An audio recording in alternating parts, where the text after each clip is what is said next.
Okay, so I'm coming on here as a video response for Jennifer, who is Candy J 1977. Her old YouTube name was New Life for Jenn. Jenn, as you already know, I respect you in so many levels. Jenn is a person who reached her goal weight rather quickly. I believe it was a year.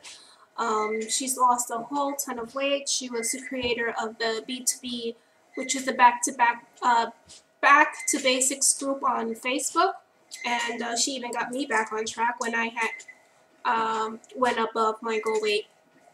But basically, what she talks about in her video is the fear of regain.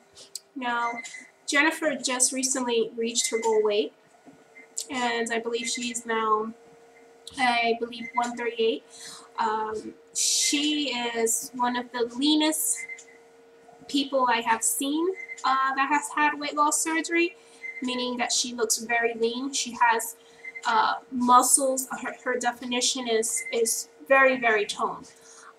And she looks absolutely stunning in person. I have seen her. I went to the Las Vegas meet and greet, and I got to meet her in person. What I do want to say, well, she questioned about the fear of regain. She questioned why she chose the Lapand over gastric bypass, if knowing that someone who has a sugar addiction and a carb addiction is probably not the best choice to go if you're having Lapand.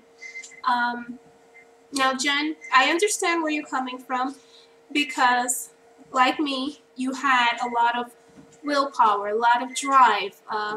You didn't touch the bad food. I'm assuming, or I have seen your journey and I didn't see you mention it either. You didn't touch anything. You ate very healthy. You exercised, right? And mentally, you told yourself, you have to lose this weight. You have to lose this weight. So you didn't know anything else, right? So it was kind of like my story, where for 7 months, right, I had absolutely no restriction, okay? And then 2 weeks before goal, okay, so I had reached goal, okay, 7 months without restriction, and I had reached my goal weight of 160 pounds 7 months and 3 weeks out. So 3 weeks, okay, 3 weeks after actually having restriction, or 2 weeks, that's when I had restriction, right? So all this time, what that led me to believe was that it was pure determination, my drive to succeed with weight loss surgery, because I didn't think about this as going in and having a tool work for me, like having it personally work for me, like the tool doing all the work, which is the state of mind that a lot of people think when they do have weight loss surgery. They think that weight loss surgery is going to do everything, and they don't realize that we have to work just as hard. And especially with the Lapand, it's more like a diet, a strict diet. It's kind of like a regular person dieting, and working just as hard. So I understand your frustrations, especially now that you are, I think, 16 months out, and a couple of months in maintenance, and you had just, and you're just living in the maintenance period. It's very, very difficult. I have to say that when I got out of my goal weight and started living the maintenance life, I feared it all the time. I think I feared it, I would probably say, about a good year and a half.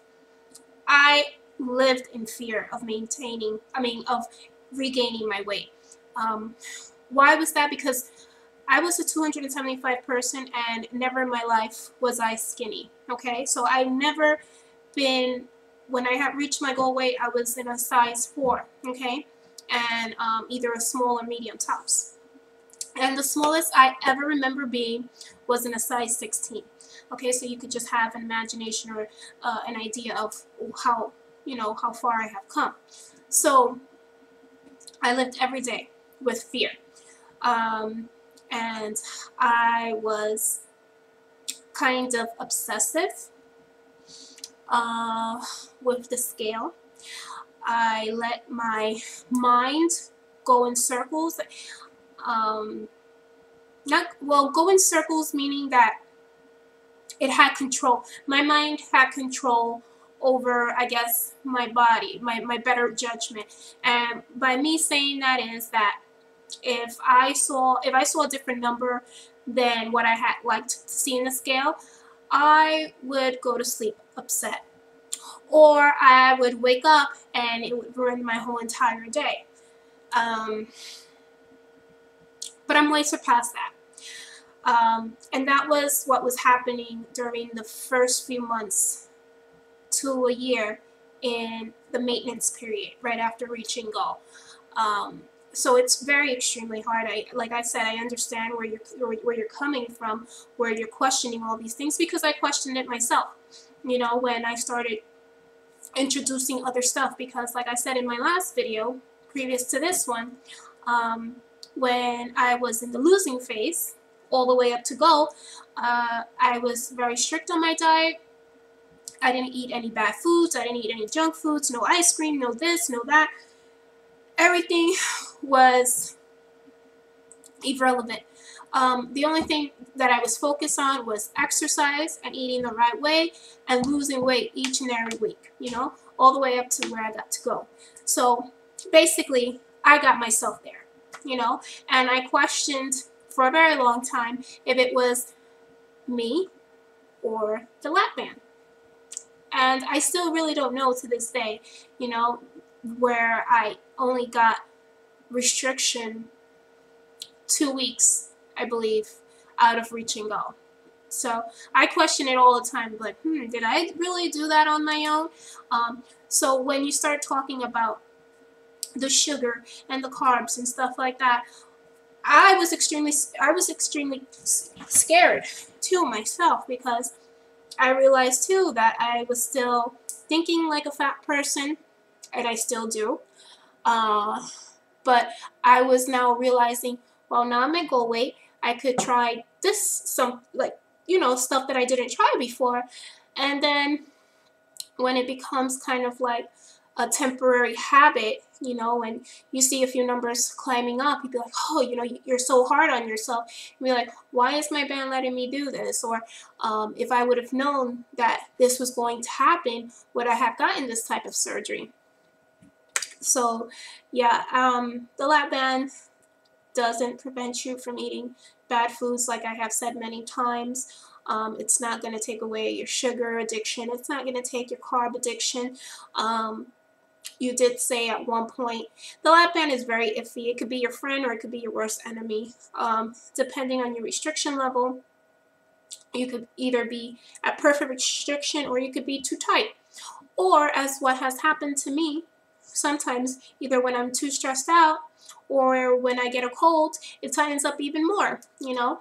There was one week where I had gotten a really bad cold, and for a whole week I was not able to even almost eat anything, you know. I believe it was only liquids. And then at one point for months straight, I wasn't even able to even eat meat. I was extremely too tight until one day I had an emergency unfill and I got stuck on corn. They had lowered my restriction level to, I don't know, about 5. I was at 6 cc's at that time, and then they took me all the way down to 3 cc's, and then 2 or 3 weeks later I was back up at, I believe, 5.4 for a very long time, and I felt very comfortable with that, you know, because I was finally able to eat, you know, and I wasn't throwing up every day or PBing every day. So right now I'm at 6 cc's again. You do have to know that if at one point, like I said, at 6 cc's, I was, at one point, I think this was about 2 years ago, I wasn't even able to get meat down. Now, again, I'm at 6 cc's, and I'm at perfect restriction. Well, I could go a little bit tighter, but I choose not to because I don't want to PB as often, or, you know, I don't want to be so restricted with food where I cannot even eat it. So I do like my bread from time to time, or something else, you know, that would get stuck at a certain restriction level. But yeah, it's very hard and it's very difficult. And the point that I'm trying to make is that I think everybody has fears right out of reaching goal weight. I think the first year of being in maintenance is the hardest. You're going to have a lot of mental challenges like I did. I mean, if your mind is going a million thoughts an hour and saying, why did I eat this? I used to beat myself up every day. Why did I eat this? Or, oh my God, eating this is going to make me gain weight. And what is the number going to be on the scale tonight? And blah, blah, blah. You know, I no longer think like that, almost being 3 years in maintenance, you know. So that first year is very difficult.